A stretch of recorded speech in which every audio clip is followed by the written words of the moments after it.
Hey, what's up guys? Welcome back to another video. I am Avinav and you are watching my channel Trends with Avi. So guys, today we are discussing about encryption and WhatsApp end-to-end encryption, how it works and about its loopholes. So let's get started it. First of all, you have to know what is encryption, right? In this era, we almost heard about the name of encryption. Do you guys know what is this encryption is? So, encryption means translate the information or data into another form or code so that only people with access to secret key or password can able to decode it. Okay. And this content can't be understood by interception also. Okay. Now you guys think what is interception? You all know this word, right? But do you ever think about it, how it goes? We all are watching movies, right? So in any kind of action movie or detective movie, you certainly heard this word that if two criminals are talking in phone call, police or any detective can track the call, and they can also listen what they are talking. This is only not about that interception. Means the third person can come between your talking and can intercept your discussion. That's only interception. Okay, now let's take a simple example to understand this encryption. During this lockdown, you are in home, right? And you activate the ATM card for your mother. But now you came back to Bangalore for study and you forget to tell the ATM pin to your mother. Now, if your mother forget means what you have to tell, what you have to do with the pin number. There is a chance when you call someone can intercept your call, and if you message also means there might be the same problem. So what you can do at that time? Then you got some creative idea, right? You first mail your mom one number that like 3478921 like this. You put a email to your mom about this number 3478921 like this, and then text message her that 2nd, 4th, 5th and 7th is this pin number of her ATM card. So it means that the pin number is 4891. It means you encrypted the message in mail, but again it decoded in the text message. So your text message is the key to generate the ATM pin, right? So there will no chance to track both the things. Like that only encryption can work. Now comes to WhatsApp end-to-end encryption. Nowadays, WhatsApp is the only platform that can provide you this end-to-end encryption system. Which means that if you send a message to your friend, then that message can only seen by your friends only. No one can intercept that message. Moreover, WhatsApp also can't show this message. But it is not applicable to normal phone call or message also. As when you message or call someone, it can send through a operator system like Jio, Airtel like that. So if the companies want to intercept that call or message, they can do it easily and they can got the information of what you are talking or what you are messaging. And if government also want this information, so they can also get this information via Jio and Airtel only. And also it is not applicable in Gmail also, because it is also be transferred by any kind of via only.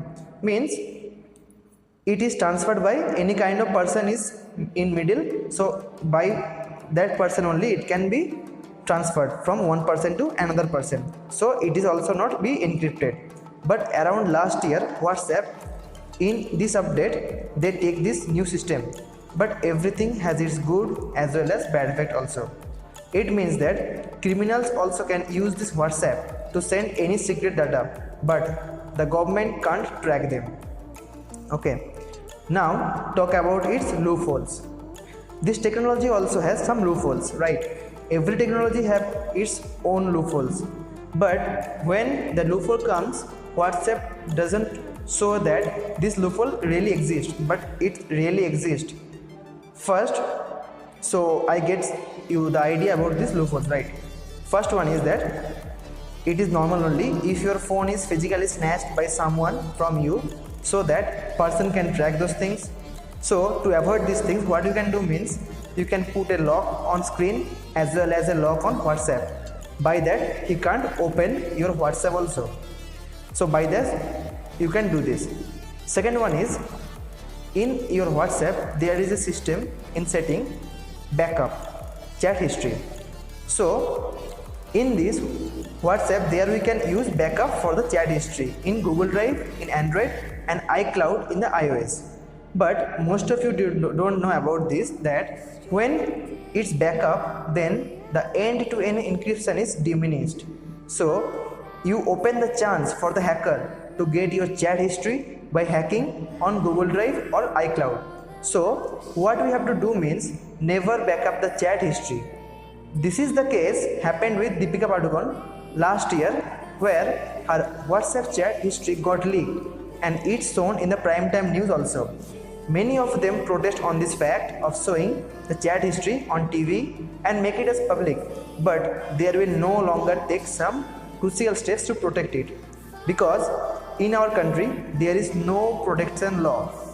Recently India banned over 200 apps, right, including PUBG and TikTok, on the point that they are showing that it was alleged that they are misusing our personal data. We all support the government decision, but I have one question. If in China any other apps across the world are not working except their own app, so why we give other countries app for open business in our country? But there is no answer for it. Moreover, government pretend that the Chinese countries can misuse our data through these apps. But last year, you guys feel shocked when you got this news. Many reporters report that last year government only selling the driving license of our data to 87 private companies and earned about 65 crore by this. Wow, what a thing, na? Government only sold our personal data to those companies and we don't know anything about it. Now I will give some data protection tips for you guys. First of all, always keep your phone updated, because if your phone is always updated, the hacker doesn't get the chance to hack your phone, because the hackers only target those phones which are not updated. As if the phone is updated, then there is more security, so it is difficult to track it. Second one is that stop the auto download option with media and photos. If this function is in your WhatsApp only, when you go to your settings you saw this auto download option, so always stop this auto download option, because if any person send a virus like that and if it is auto download automatically, so the virus comes to your phone and by that virus the person can track your message, phone, anything. And another thing you can do it, use VPN for privacy. Okay, so that's it for this video. If you like this video, please subscribe to my channel, hit that bell icon and drop a like and share with your friends. Thank you.